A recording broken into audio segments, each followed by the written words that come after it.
Before Babylon became the empire of kings, it was quietly, carefully, powerfully shaped by women whose names the tablets barely mention. Women whose hands never held a crown in public, yet whose decisions shaped the destinies of armies, temples, treaties, and dynasties. Babylonian history shines its brightest torches on the kings, but in the places where the torches could not reach.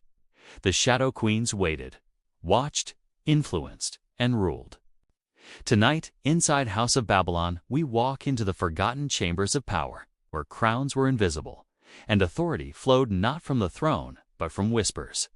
If you're new here, subscribe, because this is one of the most fascinating truths the ancient world tried to hide. Babylonian queens did not always rule beside the king. Many ruled behind him. To understand the shadow queens, we must understand Babylon's structure. The king's life was consumed by political rituals, religious duties, and military obligations. He was watched by priests, pressured by generals, judged by merchants, and monitored by foreign ambassadors. The throne was not just a seat, it was a cage. A king could not act freely, speak freely, or move freely without being scrutinized.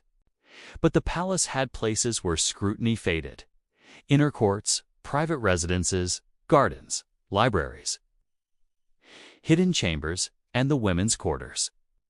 And it was here, outside the reach of council meetings and rituals, that the real negotiations, alliances, and strategies began. The first shadow queens were mothers. Not in a sentimental sense, but in the strategic one. A queen mother held influence because she shaped the king before he ever touched the throne. Babylonian mothers raised their sons with stories, warnings, political instincts, and emotional discipline. They taught them which families to trust, which nobles to fear, which alliances to form, and which mistakes to avoid. A king might have a dozen advisors, but only one mother, and she knew him better than all of them. The second type of shadow queen was the king's wife, not always his great love, but often the most intelligent person in the palace. These women understood diplomacy better than most generals. They knew how to read silence, how to decode glances, how to interpret political tension in a single gesture. They hosted private gatherings where alliances formed without a single word spoken aloud.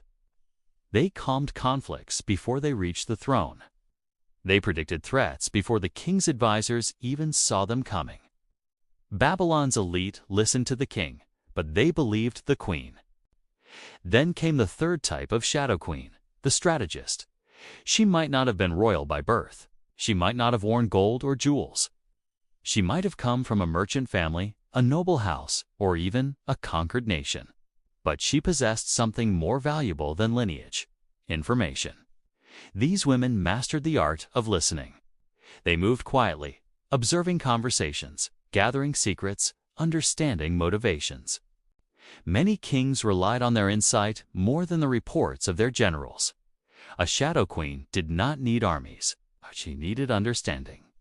Yet the most dangerous shadow queens were the fourth kind, the political architects. These were women who shaped succession, women who ensured their children, not their rivals, inherited the throne. The tablets never say this directly. Ancient scribes were cautious, but subtle clues reveal the truth.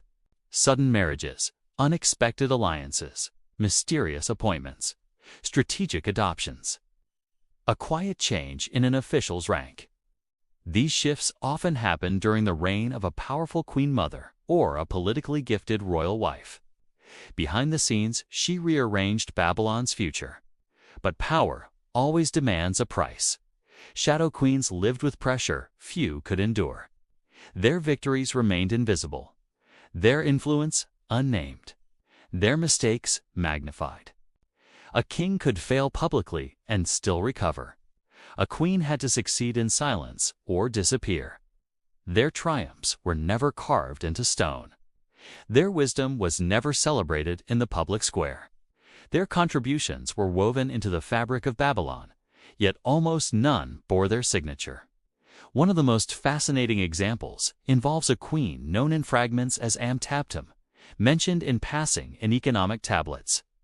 She appears not as a passive royal figure. but as an administrator, managing estates, negotiating property contracts, and influencing legal decisions.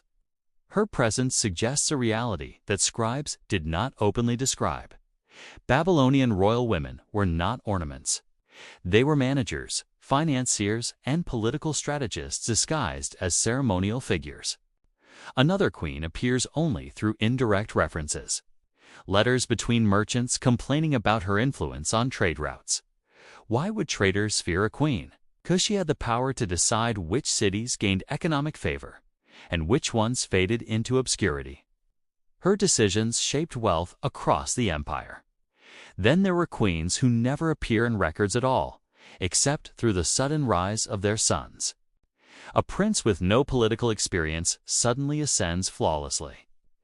Nobles who once opposed him change their loyalties overnight. Foreign powers declare unexpected alliances.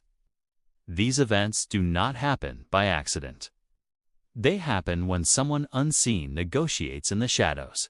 A shadow queen did not need recognition. She needed results. But the most powerful shadow queen in Babylonian memory was not a single woman. It was a pattern, a role passed from one generation to the next. She could not hold a sword, yet she could end a war. She could not sit on the throne, yet she could determine who did.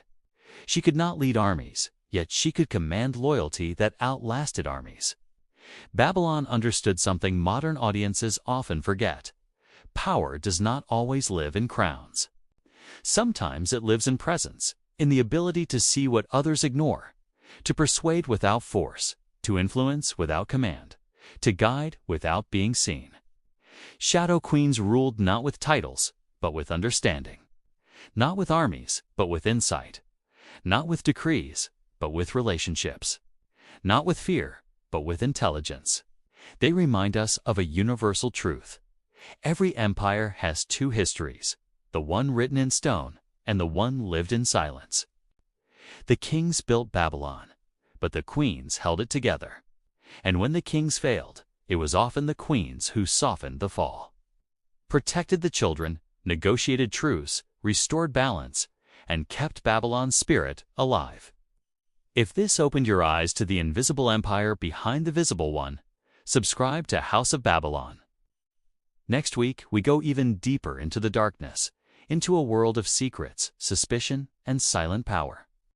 We enter the story of the poisoners, the silent killers who shaped the fate of the royal court. The shadows are only growing darker. Your journey continues.